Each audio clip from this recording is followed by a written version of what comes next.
Hey everybody, welcome back to Doll Art House. So today I'm going to be taking one of my dolls from my scrap box and turning her into Avatar Yangchen from Avatar The Last Airbender. First step is to take a look at the doll's skin, and she looks kind of purple-blue to me, so I'm blushing her with the complementary color, which is kind of a yellow-orange, in an effort to try to bring her skin tone more into line with how Avatar Yangchen looks. So I spent a bit of time working on the blush and adding some, rouges and highlights and shadows, and then I made a realization. Because Yangchen is a monk for the Air Nomads, she actually has the top part of her head shaved. So what I didn't count for when I started blushing this doll is the doll's existing hairline, which you can see right here. So the first step really should have been to get some epoxy sculpt and use it to smooth out the doll's forehead all the way up to the crown of her head. I don't want the epoxy sculpt to be too bulky. I really just want it to fill in the existing holes on the doll's head. So once I get the epoxy sculpt approximately in the right spot, I can use water to thin it out and smooth it down. And once it's dried, I use sandpaper to smooth everything out even further. It's easier to feel the imperfections than it is to see them, so once I've sanded it, I run my finger over the surface and then sand down wherever I feel any bumps. Once the head is smooth, I clean off the paint and discover that there's actually a stain along the hairline that I have to cover with acrylic paint.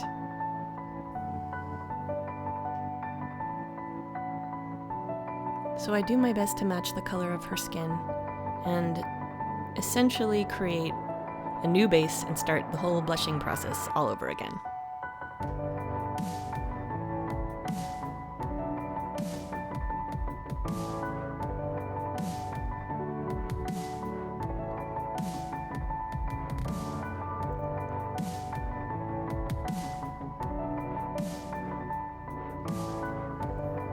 Once the face is blushed, I start by drawing the eyes.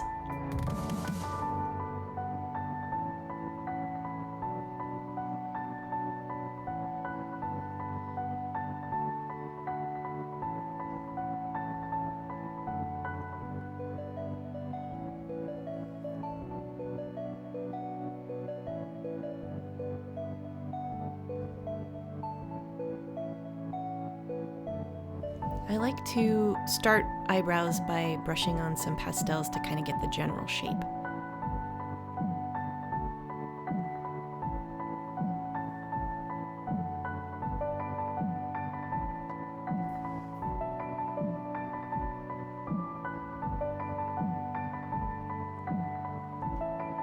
Once I have the shape roughed in with the pastel, I can use a sharpened eraser to sculpt them into a more precise shape.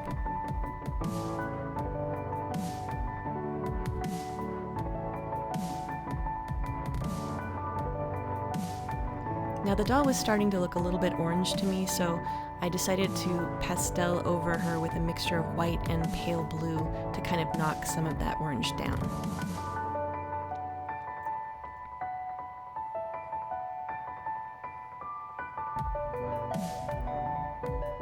Like all of the Air Nomads, Yangchen has a blue arrow tattoo. I started by drawing it on with watercolor pencil, but it already looks too dark to me. So I went ahead and finished roughing in the shape, but I knew I was going to have to do something else about the color.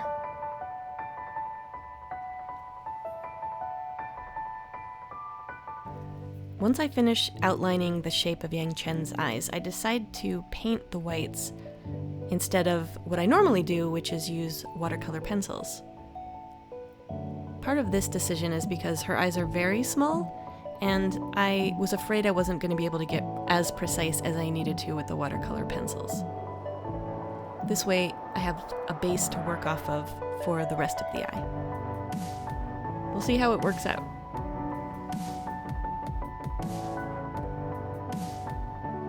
So as I was painting this, part of me wanted to leave her eyes bright white and paint the arrow bright white so it would look like she was in the Avatar state. I think I might try to do a doll with some light effects at some point, but for this doll, I wanted to go ahead and just do more of a traditional look. So no glowing eyes for her. This is just one step in the process. Now, since I had the paint out, I decided I was going to mix up a nice light blue for the arrow tattoo. I think it already looks better.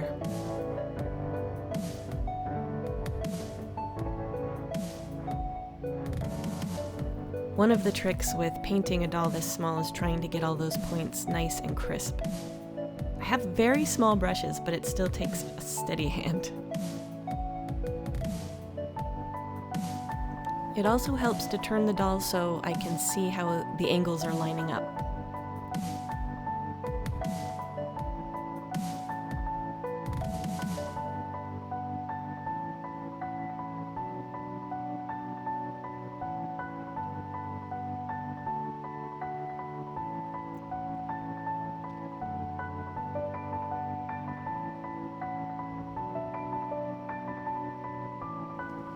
And this is me trying to make sure it's perfectly centered on her forehead. Now I can start adding the detail to the eyes. Because Yangchen is a monk, she doesn't wear makeup, so I try to stick with neutrals as I'm drawing her eyes.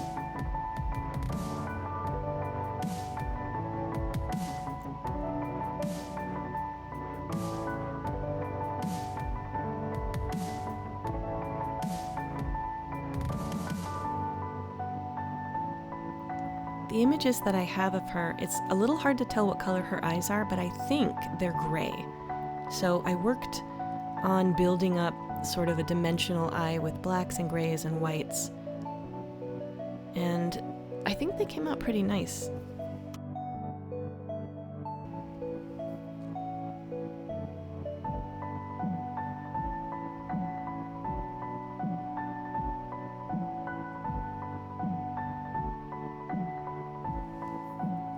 When I add the white here, it looks like I'm totally ablating everything I did with the gray, but this is part of adding the eye lights.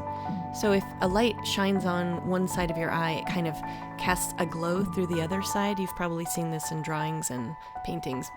But because these eyes are so small, a lot of it is just going over, layering different colors and dimensions and highlights and shadows over and over again until I get the effect that I'm going for.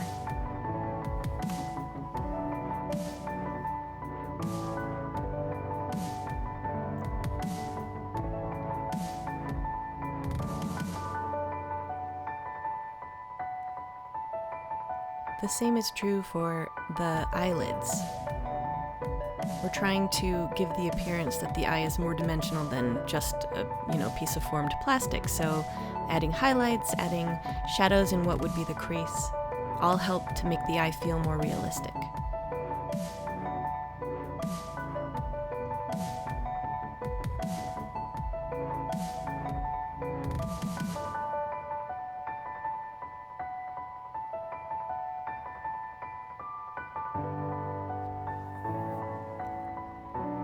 With the eyebrows, I come in and try to do the individual hairs in a couple of different colors, black and brown and a lighter brown to kind of differentiate the individual hairs.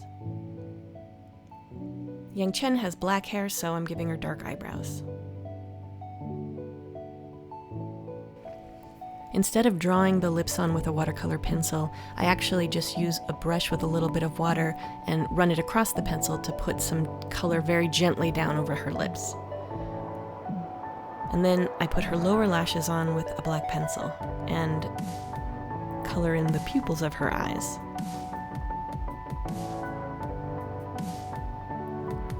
I use white acrylic paint for the eye lights, and I also try to hit any place that collects moisture in the eye.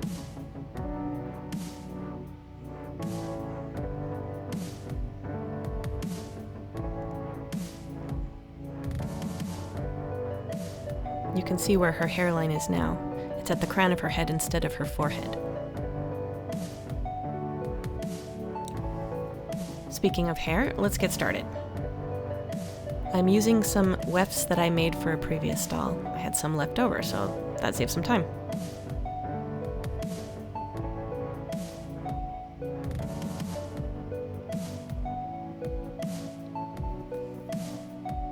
So this is my current favorite process for making a wig for a doll. It's using plastic as a base, then Mod Podge, attaching hair, and essentially just creating a wig out of the Mod Podge and the hair rather than making a wig cap. I find it to be pretty effective, and you can create some very expressive wigs. I love using yarn. I'm sure I've mentioned this before, but when you have a yarn weft wig, it can be very posable. And since Yangchen is an airbender, I had a lot of fun with that later on. Yangchen's hair is very simple. She doesn't have a fancy hairdo or anything, so this was a pretty easy wig. After I finish the doll's head, I start working on the body. So just like with the head, we're trying to knock down that blue-purple tone by using complementary colors to blush. So oranges and yellows, they really help to sort of neutralize that purple-blue color. It can take several passes of blushing to build up the color to the place that you want it to be. So I usually blush until the color doesn't seem to be building, and then I add a coat of Mr. Super Clear and let it dry, and then blush again. And eventually, I get it where I want it. In addition to the tattoo on her head, Yangchen also has little tattoos on her hands. I mean, technically she has tattoos all over her body, but we only see the tattoos on her head and her hands.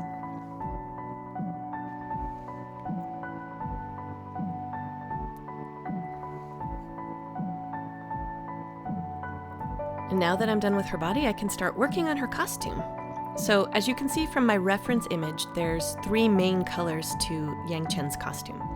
She has an inner dress, an outer dress, and some details like her belt and her collar. So I was really excited to get started sewing this costume, and I made a mistake that you may have already noticed.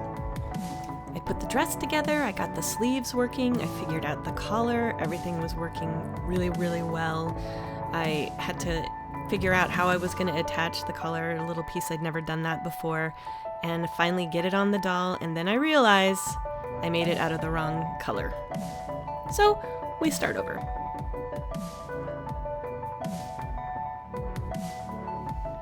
I don't know, maybe it was fate. I definitely believe in learning by doing, so the second time through, the dress was much easier to make. I don't know, if there's one thing I'm really good at, it's making mistakes. I think the key is just not to get so frustrated that you quit.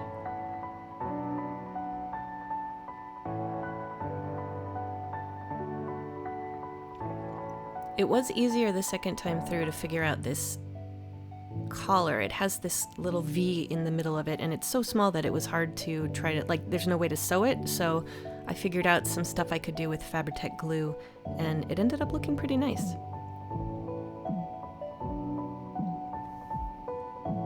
Okay, much better. I finish up a couple of details on the dress, getting the hem the right size, etc. And then I have to start working on the overdress. So I don't actually have a pattern for this dress. I need to make one. I start with the same pattern that I used for the underdress and then change the outline just a little bit. One of the tricks I use when I'm making a pattern is I fold it a couple of different ways to keep it symmetrical.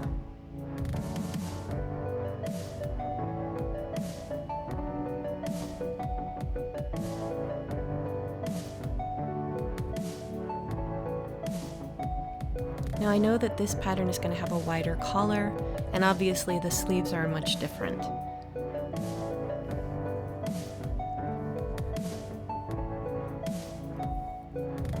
So as you can see in the reference image, the overdress has sort of a slit up the front and then it tapers off to the side, and it is about as long on the back as the underdress. So I start by copying the pattern from the previous dress onto the base of this dress, and then I freehand where I think the opening of the front part of the dress will go.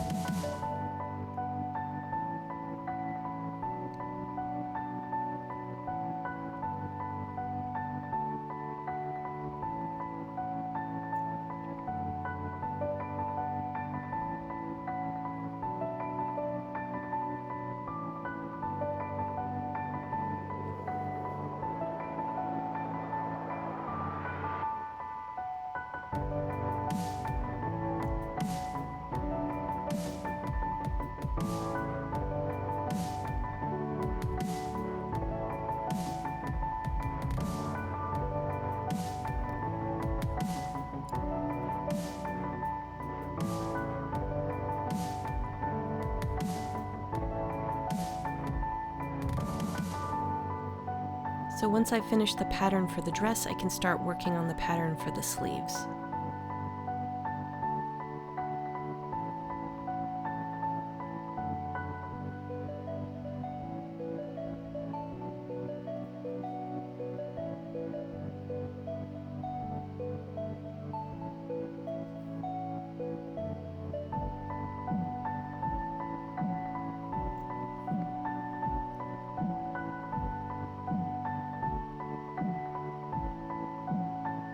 Just by folding the paper, you can kind of get a sense of what the sleeve is going to look like.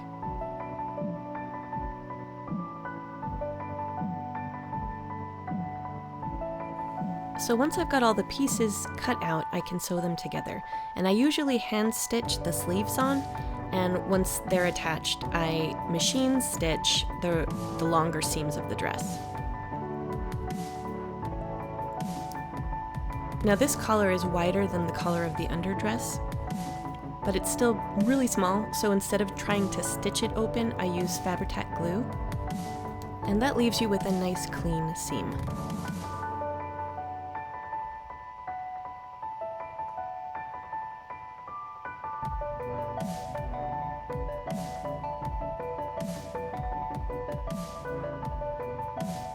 So once it's all sewn together, you can already see the outer dress taking shape.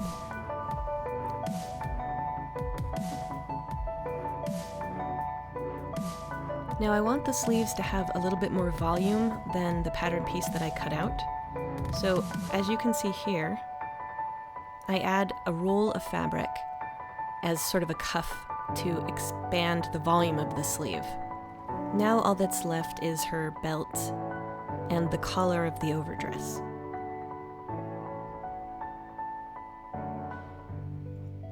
Just like the collar of the inner dress, I make a little slit in the fabric and sort of glue back the edges to make a nice clean V.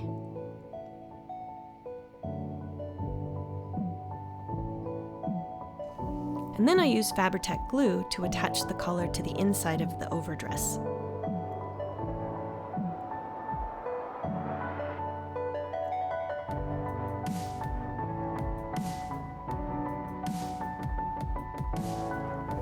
And with the belt, the costume is finished.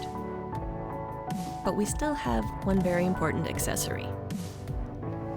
So every Air Nomad has a unique ceremonial necklace.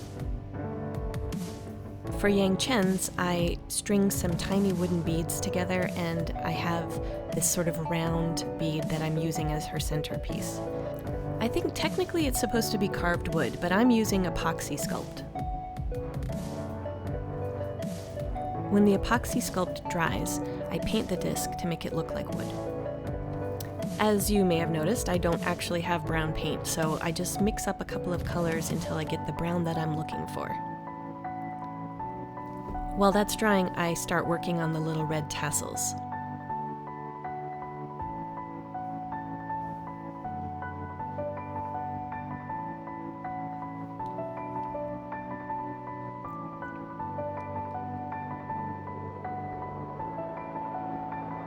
And here's the finished necklace. Which means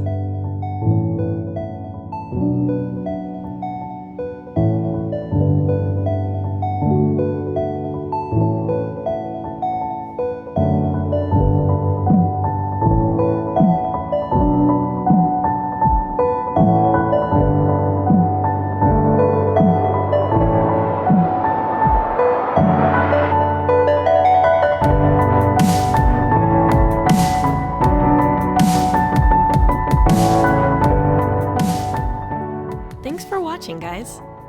Please like and subscribe if you enjoyed this video. You can also find me on Instagram at @dollarthouse, and I hope everyone is staying healthy and safe. Bye.